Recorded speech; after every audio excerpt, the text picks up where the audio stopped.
नमस्कार दोस्तों। आज की इस वीडियो में मैं आपको कृतिका भाग 2 जो कक्षा 10 का है उसका पहला चैप्टर माता का आंचल पढ़ाने जा रही हूँ।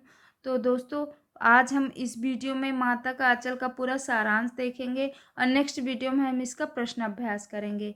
तो माता का आंचल है जिसके लेखक हैं शिवपूजन सहाय। तो चलिए चलते हैं, देखते हैं पाठ का सारांश क्या है।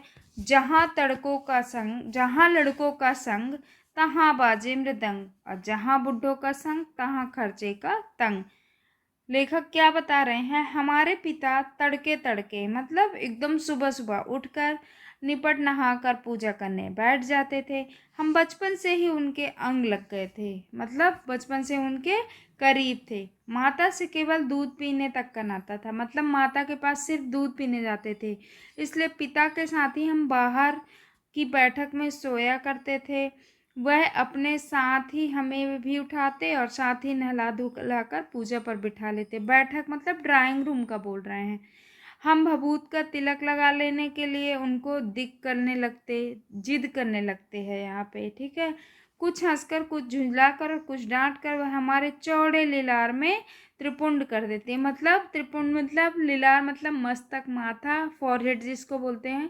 और वो त्रिपुंड मतलब वो शंकर जी वाला जो टीका लगता है ना, 3 वाला, वो करते लग जाता था। हमारे लीलार में भभूत खूब खिलती थी। सिर में लंबी लंबी जटाएं थी, बाल थी, मतलब भभूत रमाने से हम कहें खासे बम भोला बन जाते थे। भभूत लगाने से क्या बन जाते थे? वो बहुत ज़्यादा पूरे मतलब शंकर जी दिखने लगते थे। फिर क्या बोलते हैं, पिताजी हमें बड़े प्यार से भोलानाथ कहकर पुकारते थे, पर असल में हमारा नाम था ताकेश्वर नाथ। क्या नाम था? ताकेश्वर नाथ। और उनके पिताजी उनको क्या कहते थे प्यार से? भोलेनाथ बोलते थे। भभूत लगा लेते थे और पिताजी पूजा में बैठाते, भभूत लगाते, ठीक है। हम भी उनको बाबूजी कहकर पुकारा करते थे और माता को मैया बोलते थे। जब बाबूजी रामायण का पाठ करते तब हम उनकी बगल में बैठे बैठे आईने में अपना मुंह निहारा करते थे। जब वह हमारी ओर देखते तो हम कुछ लजाकर और मुस्कुराकर आईना नीचे रख देते थे। वह भी मुस्कुरा पड़ते। देखिए ये दृश्य, सोचिए कितना अच्छा होगा वो दृश्य कि जब पिताजी उसकी तरफ देखते थे, उनकी तरफ, तो मुस्कुरा देते थे, शर्मा जाते थे। तो पिता को कितना अच्छा लगता होगा, वो मीठा आनंद आप महसूस कर सकते हैं। कितना अच्छा लगता होगा पिताजी को छोटे से बालक को मुस्कुराते और लजाते हुए देखकर। फिर अब पूजा पाठ कर चुकने के बाद वह राम राम लिखने लगते। अपनी एक रामनामा बही पर 1000 राम नाम लिखकर वह उसे पाठ करने की पोथी के साथ बांधकर रख देते। फिर 500 बार कागज के छोटे छोटे टुकड़ों पर राम नाम लिखकर आटे की गोलियों में लपेटते और उन गोलियों को लेकर गंगा जी की ओर चल पड़ते। उस समय भी हम उनके कंधे पर विराजमान रहते थे, मतलब वो कंधे पर बिठाए रखते थे बेटे को, पुत्र को अपने। जब वह गंगा में एक एक आटे की गोलियां फेंककर मछलियों को खिलाने लगते, तब हम भी उनके कंधे पर ही बैठे बैठे हंसा करते थे। वो दृश्य देखकर मछलियां आती होंगी, आटे की गोलियां खाती होंगी, वह दृश्य देखकर वो मुस्कुराते थे लेखक। जब वह मछलियों को चारा देकर घर की ओर लौटने लगते, तब बीच रास्ते में झुके हुए पेड़ों की डालों पर हमें बिठाकर झूला झुलाते थे। कभी कभी बाबूजी हमसे कुश्ती भी लड़ते थे। वह शिथिल होकर हमारे बल को बढ़ावा देते और हम उनको पछाड़ देते। देखो यहाँ पे लेखक क्या बता रहे हैं कि पिताजी जानबूझकर हारते थे और पिताजी को उसी में खुशी मिलती होगी कि वो पुत्र हार रहा है। पुत्र की वो मुस्कान देखने के लिए पिताजी जानबूझकर हारते थे और लेखक को यह बात पता थी। देखिए अभी बता रहे हैं लेखक, बचपन में नहीं पता होगी लेकिन अब याद आ रहा कि हाँ पिताजी उनसे जानबूझकर हारते थे। यह उतान पड़ जाते और हम उनकी छाती पर चढ़ जाते। उतान मतलब एकदम सीधा हो जाना। जब हम उनकी लंबी लंबी मूछें उखाड़ने लगते, तब वह हंसते हंसते हमारे हाथों को मूछों से छुड़ाकर उन्हें चूम लेते थे। फिर जब हमसे खट्टा और मीठा चुम्मा मांगते, तब हम बारी बारी करके अपना बायां और दाहिना गाल उनके मुंह की ओर फेर देते थे। बाएं का खट्टा चुम्मा लेकर जब वह दाहिने का मीठा चुम्मा लेने लगते, तब हम अपनी अपनी दाढ़ी या मूछ हमारे कोमल गालों पर गड़ा देते थे। हम झुंझलाकर फिर उनकी मूछें नोचने लग जाते थे। इस पर वह बनावटी रोना रोने लगते और हम अलग खड़े खड़े खिलखिलाकर हंसने लग जाते। देखिए, पिता और पुत्र का वो दृश्य आप महसूस करिए, कैसे पिता अपने बच्चे को बर्दाश्त करते हैं, बच्चे की हरकतों को बर्दाश्त करते हैं, और कितनी खुशी से बर्दाश्त करते हैं और कितना अच्छा लगता है। वो उनको बहुत मीठा लगता है और ये जिंदगी भर के लिए ये यादगार होता है। पिता की आंखों में वो दृश्य बसा होता है। उनके साथ हंसते हंसते जब हम घर आते, तब उनके साथ ही हम भी चौके पर खाने बैठ जाते थे। वह हमें अपने ही हाथ से फूल के कटोरे में गोरस और भात सान कर खिलाते थे। गोरस यहाँ पे दूध है, दूध चावल खाते थे। जब हम खाकर अफर जाते, तब मैया थोड़ा और खिलाने के लिए हट करती। वह बाबूजी से कहने लगती कि आप तो 2-4 दाने के एक और बच्चे को मुंह में दे जाते हैं। इससे वह थोड़ा खाने पर भी समझ लेता है कि हम बहुत खा गए हैं। आप खिलाने का ढंग नहीं जानते, बच्चे को भर मुंह को और खिलाना चाहिए। देखिए, यहाँ पे माँ की ममता जागती है। यहाँ पे क्या है, वो भले पिताजी देखिए इतना स्नेह करते हैं, वो सब कुछ करते हैं, लेकिन यहाँ पे माँ क्या कर रही है, उसको ये संतोष नहीं हो रहा है कि उसके बच्चे ने भरपेट खाना खा लिया। जब तक वह अपने हाथों से नहीं खिलाएगी, तब तक उसको ये नहीं लगता कि मेरा बच्चा खाना खा लिया। तो देखिए आगे क्या है, जब खाएगा बड़े बड़े कौर, तब पाएगा दुनिया में ठौर। देखिए, मैं खिलाती हूँ, मर्द ये क्या, मर्द ये मतलब मर्द है, आदमी क्या जाने कि बच्चों को कैसे खिलाना चाहिए, और महतारी यानी माँ के हाथ से खाने पर बच्चों का पेट भरता है। और इतना कहकर वह थाली में क्या करती है, दही और चावल, दही और भात सानती है, और अलग अलग तोता, मैना, कबूतर, हंस, मोर आदि के बनावटी नाम से कौर बनाकर यह कहते हुए खिलाती जाती कि जल्दी खा लो, नहीं तो उड़ जाएंगे। बोलती है कि ये लो मिट्ठू आ गया, लो खाओ, अरे जल्दी खाओ नहीं तो उड़ जाएगा। ऐसा बहला बहला कर क्या करती है, बच्चे को खिला रही है। पर हम उन्हें इतनी जल्दी उड़ा जाते थे कि उड़ने का मौका ही नहीं मिलता था। फिर क्या है आगे, जब हम सब बनावटी चिड़ियों को चट कर जाते, तब बाबूजी कहने लगते, अच्छा अब तुम राजा हो, जाओ खेलो। मतलब पेट भर जाता, वो खा लेते थे, माँ खिलाती उनको, ऐसे ऐसे करके खाते। फिर पिताजी बोलते कि अरे अब तुम तो राजा बन गए, पूरा खा लिए, अब जाओ खेलो। बस हम उठकर उछलने कूदने लगते थे। फिर रस्सी में बंधा हुआ काठ का घोड़ा लेकर नंग दड़ंग बाहर गली में निकल जाते। जब कभी मैया हमें अचानक पकड़ पाती, तब हमारे लाख छटपटाने पर भी एक चुल्लू कड़वा तेल हमारे सिर पर डाल ही देती थी। हम रोने लगते और बाबूजी उस समय पर बिगड़ खड़े होते। वह हमारे सिर में तेल बोथ कर हमें उबट कर ही छोड़ती थी। मतलब बाबूजी गुस्सा हो जाते थे कि अरे बच्चे को रुला रही, पर माँ तो जिद्दी, वो बच्चे को तेल लगाती ही थी। फिर क्या बोल रहे हैं लेखक, देखिए कि हम फिर हमारी नाभि और लिलार में काजल की बिंदी लगाकर चोटी गुड़ती थी। नाभि मतलब जो पेट में टीका लगाती थी, काला टीका, और लिलार यानी यहाँ फॉरहेड में लेफ्ट कॉर्नर में लगाते हैं। और फिर उनकी चोटी गुत्ती और उसमें फूलदार लट्टू बांधकर रंगीन कुर्ता और टोपी पहना देती थी। अब हम खासे कन्हैया बनकर बाबूजी की गोद में सिसकते सिसकते बाहर आते थे, क्योंकि वो लेखक का मन नहीं रहता था। बच्चे जिद करते ना, नहीं मुझे ये नहीं करवाना, ये नहीं करवाना, लेकिन माँ तो लेके बैठ जाती, वो पूरा तैयार करके ही बच्चे को छोड़ती है। फिर बच्चा रोता रोता भाग जाता है, और बाहर आते ही हमारी बाट जोहने वाले बालकों का एक झुंड मिल जाता था। बाट जोहने वाला मतलब रास्ता देखने वाला, हमारा इंतजार करने वाला। हम उन खेल के साथियों को ही देखते ही सिसकना भूलकर बाबूजी की गोद में से उतर पड़ते। देखिए, बच्चों का मन ऐसा ही होता है, एक पल में रोना, दूसरे पल में बहलना, इसलिए बोलते ना बच्चे हैं। तो क्या बोल रहे हैं लेखक कि हम रोते, माँ जबरदस्ती करती हमसे, रोते, हम पिताजी के गोदी में आते, फिर बाहर हम अपने साथियों को देखते और हमारा मन बहल जाता। हम भाग जाते पिताजी की गोदी से उतरकर और उनके साथ खेलने लगते। फिर क्या बोलते हैं, तमाशे भी ऐसे वैसे नहीं, फिर क्या बोल रहे हैं कि हमारे हमजोली के दल में मिलकर तमाशे करने लग जाते। और तमाशे भी हम ऐसे वैसे नहीं करते थे, हम तरह तरह के नाटक, चबूतरे का एक कोना ही नाटक घर बनता था। बाबूजी जिस छोटी चौकी पर बैठकर नहाते थे, वही रंगमंच बनती। उसी पर सरकंडे के खंभों पर कागज का चंदवा तान का, चंदवा मतलब जिसको चांदनी बोलते हैं ना, टेंट वाले जो कपड़े होते हैं जो तानते हैं, बनाते हैं टेंट, उसको बोल रहे हैं चंदुआ। मिठाइयों की दुकान लगाई जाती, उसमें चिलम के खोजे पर कपड़े के थालों में ठेले के लड्डू, पत्तों की पूरी कचौरियाँ, गीली मिट्टी की जलेबियाँ, फूटे घड़ों के टुकड़ों के बतासे आदि मिठाई सजाई जाती। ठीकरों के बटकरे और जस्ते के छोटे छोटे टुकड़े के पैसे बनते। हम ही लोग खरीदार और हम ही लोग दुकानदार। बाबूजी भी 2-4 गोरखपुरिया पैसे खरीद लेते थे। बात समझे? यहाँ पे लेखक का ये है कि जो दुकान खुलती थी मिठाई, उसमें सब कुछ उनका बस वही था। किसके लड्डू थे?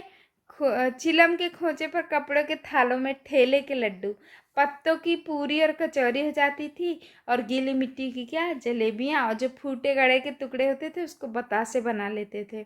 और पैसे किसके बनते थे? ठीकरों और बटखरे और जस्ते के छोटे छोटे टुकड़ों के पैसे बनते थे, और वही लोग बोलते थे, हम ही लोग दुकानदार बन जाते थे और हम ही लोग खरीदार बन जाते थे। थोड़ी देर में मिठाई की दुकान बढ़ाकर हम लोग घरौंदा बनाते थे। ठीक है, अब घरौंदा बनाते थे। धूल की मेड़ दीवार बनती और तिनकों का छप्पर, दातून के खंभे, दिया सलाई की पेटियों के किवाड़। दिया सलाई की पेटी मतलब माचिस का जो वो होता, मैच बॉक्स होता है ना, उसका बोल रहे हैं। घड़े के मुहड़े की चूल्हा चक्की, दिए की कड़ाही, और बाबूजी की पूजा वाली आचमनी कलछी बनती थी। पानी के घी, धूल के पिसान और बालू की चीनी से हम लोग ज्योनार तैयार करते थे। हम लोग ज्योनार करते और हम ही लोगों की ज्योनार बैठती। जब पंगत बैठ जाती थी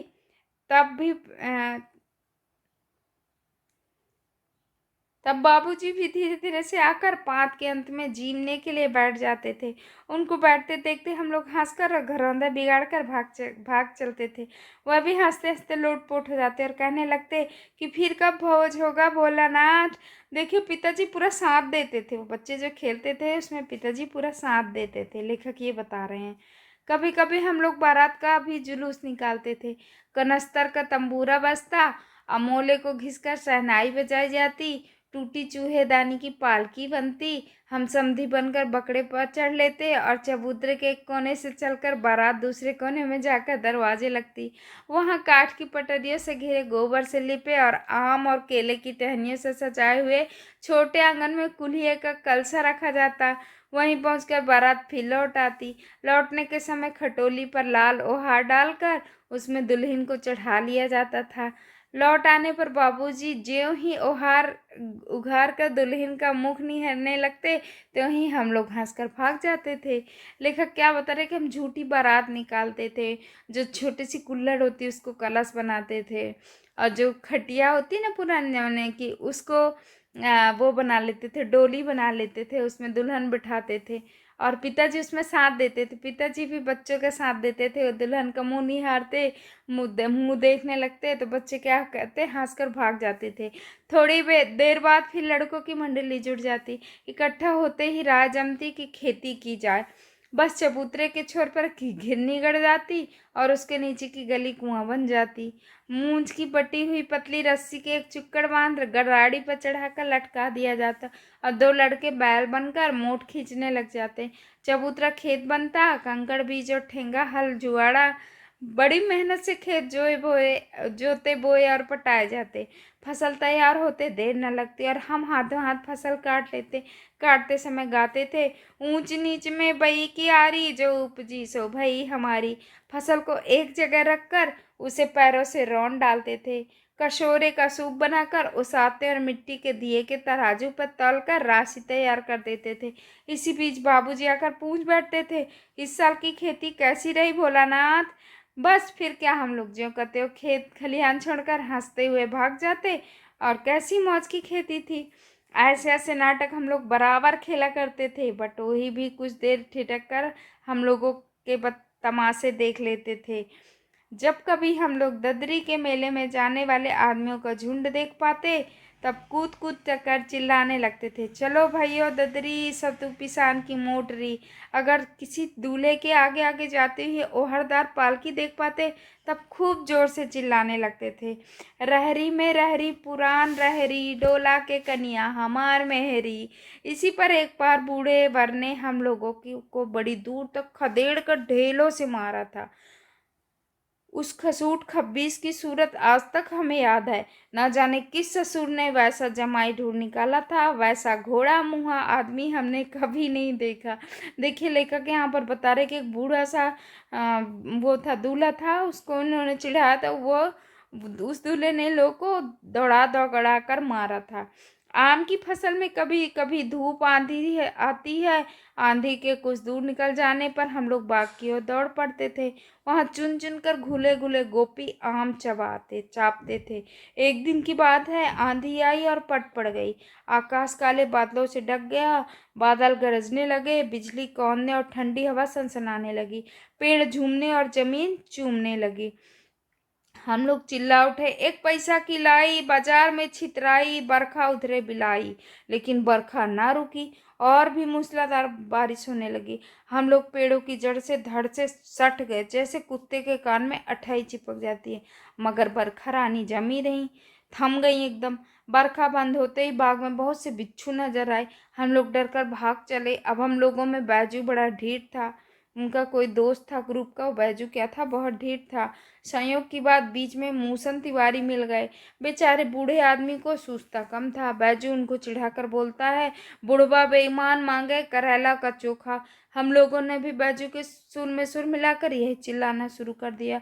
मूसन तिवारी ने बेतहासा खदेड़ा, बहुत दौड़ाए भाई, उनको चिढ़ाओगे तो दौड़ाएंगे ही। हम लोग तो बस अपने अपने घर की ओर आंधी हो चले, मतलब बहुत तेज भागने लगे। जब हम लोग ना मिल सके तब तिवारी जी सीधे पाठशाला में चले गए। उनको पता था कि इस पाठशाला के बच्चे हैं। वहां से हमको और बैजू को पकड़ लाने के लिए 4 लड़के गिरफ्तारी वारंट लेकर छूटे। इधर ज्यों ही हम लोग घर पहुंचे तो गुरुजी के सिपाही हम लोग पर टूट पड़े। बैजू तो 9-2-11 हो गया, मतलब वहां से भाग गया और वो पकड़े गए लेखक। फिर तो गुरुजी ने हमारी खूब खबर ली, फिर गुरुजी ने उनको मारा। बाबूजी ने यह हाल सुना और वह दौड़े हुए पाठशाला में आए। गोद में उठाकर हमें पुचकारने और फुसलाने लगे, पर हम दुलारने से चुप होने वाले लड़के नहीं थे। रोते रोते उनका कंधा आंसू से गीला कर दिया। वह गुरुजी की चिरौरी करके, मतलब चिरौरी मतलब रिक्वेस्ट, विनती, हमें घर ले आए। रास्ते में फिर हमारे साथी लड़कों का झुंड मिला। वो जोर से नाचते और गाते थे, माई पकाई गरर गरर पुआ, हम खाई पुआ न खेलब जुआ। फिर क्या था, हमारा रोना धोना फिर भूल गए हम बच्चे अपने टोली को देख के, क्योंकि हम ठहरे बच्चे। अब हम हट करके बाबूजी की गोद से फिर उतर पड़े और लड़कों की मंडली में मिलकर लगे वही तानसुर आलापने। हम भी गाने लगे, माई पकाई गरर गरर पुआ, हम खाए पुआ ना खेलब जुआ। तब तक सब लड़के सामने वाले मकई के खेत में दौड़ पड़े। मकई मतलब भुट्टा, जो मक्का होता है, कॉर्न, उसमें चिड़ियों का झुंड चर रहा था। वे दौड़ दौड़ कर उन्हें पकड़ने लगे, पर एक भी हाथ ना आई। हम खेत से अलग ही खड़े थे और गा रहे थे हम कि राम जी की चिराई, राम जी का खेत, खा लो चिरई भर भर पेट। चिरई मतलब चिड़िया। हमसे कुछ दूर बाबूजी हमारे गांव के कई आदमी खड़े होकर तमाशा देख रहे थे और यही कहकर हंसते थे कि चिड़िया की जान जाए लड़कों का खिलौना। सचमुच लड़के और बंदर पराई पीर नहीं समझते। एक टीले पर जाकर हम लोग चूहों के बिल से पानी उलेचने लगे, पानी डालने लगे, मतलब उलेचना मतलब डालना, नीचे से ऊपर पानी फेंकना था। हम सब थक गए। तब तक गणेश जी के चूहे की रक्षा के लिए शिव जी का सांप निकल आया। रोते चिल्लाते हम लोग बेतहासा भाग चले। कोई औंधा गिरा, कोई अंडा चिट, किसी का सिर फूटा, किसी के दांत टूटे, सभी गिरते पड़ते भागे। हमारी सारी देह लहूलुहान हो गई, मतलब पूरा शरीर, देह मतलब शरीर लहूलुहान हो गई, मतलब थोड़े बहुत स्क्रैचेस होंगे, खून आया होगा। पैरों के तलवे कांटों से छलनी हो गए। ठीक है, अब क्या कह रहे हैं लेखक, हम एक सुर से दौड़े हुए आए और घर में घुस गए। उस समय बाबूजी बैठक के ओसारे में बैठकर हुक्का गुड़गुड़ा रहे थे। उन्होंने हमें बहुत पुकारा, बहुत आवाज़ लगाई, पर उनकी अनसुनी करके हम दौड़ते हुए मैया के पास चले गए। पर हमने उनकी सुनी ही नहीं, मतलब अनसुना कर दिया उनकी आवाज़ को। और हम किसके पास गए, माता के पास, मम्मी के पास जाकर उन्हीं के गोद में शरण ली, मतलब उनकी गोद में जाके छुप गए। मैया चावल अमनिया कर रही थी, मैया क्या कर रही थी, चावल को बना रही थी, बीन रही थी, चुन रही थी। हम उसी के आंचल में छिप गए। हमें डर से कांपते देखकर वह जोर से रो पड़ी और सारा काम छोड़ बैठी। अधीर होकर हमारे भय का कारण पूछने लगी। डर गई माँ और पूछने लगी, क्यों, क्या हुआ। कभी हमें अंग भर कर दबाती और कभी हमारे अंगों को अपने आंचल से पोंछकर हमें चूम लेती। बड़े संकट में पड़ गई मैया। झटपट हल्दी पीसकर हमारे घाव पर थोपी। घर में कोहराम मच गया। हम केवल धीमे सुर से कहते हुए मैया के आंचल में लुके चले जाते थे। सारा शरीर थर थर कांप रहा था, रोंगटे खड़े हो गए थे। हम आंखें खोलना चाहते थे पर वे खुलती न थी। हमारे कांपते हुए होंठों को मैया बार बार निहारकर रो रही थी और बड़े लाड से हमें गले लगा लेती थी। इसी समय बाबूजी दौड़े आए। आकर झट हमें मैया की गोद से अपनी गोद में लेने लगे, पर हमने मैया के आंचल की प्रेम और शांति के चंदाव की छाया ना छोड़ी। तो देखिए, इस पाठ का सारांश क्या है। इस पाठ का सारांश बस यही है कि देखिए, जो लेखक बता रहे हैं कि हम अपने पिता से, हमें कितना स्नेह था, उनको अपने पिता से कितना स्नेह था। और लेकिन क्या है, लास्ट में क्या होता है, जब वो डर कर भाग कर आए तो पिताजी के कितने बुलाने पर भी वो उनके पास नहीं गए। वो कहाँ गए, मैया के पास, क्योंकि उनको पता है कि जो इस समय उनको जो स्नेह चाहिए, जो ममता चाहिए, वो कहाँ मिलेगा, मैया से ही मिलेगा। क्योंकि पिता का स्नेह, पिता से स्नेह धारित होता है, जबकि माता से रिश्ता क्या होता है, ममता पर आधारित होता है।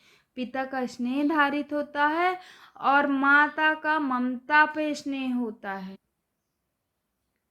क्योंकि देखिए क्या होता है कि पिता जो है उसके हर खेल में उसके साथ देते हैं, हमेशा उसके साथ रहते हैं, कोई भी मुसीबत होने पर उसकी रक्षा करते हैं।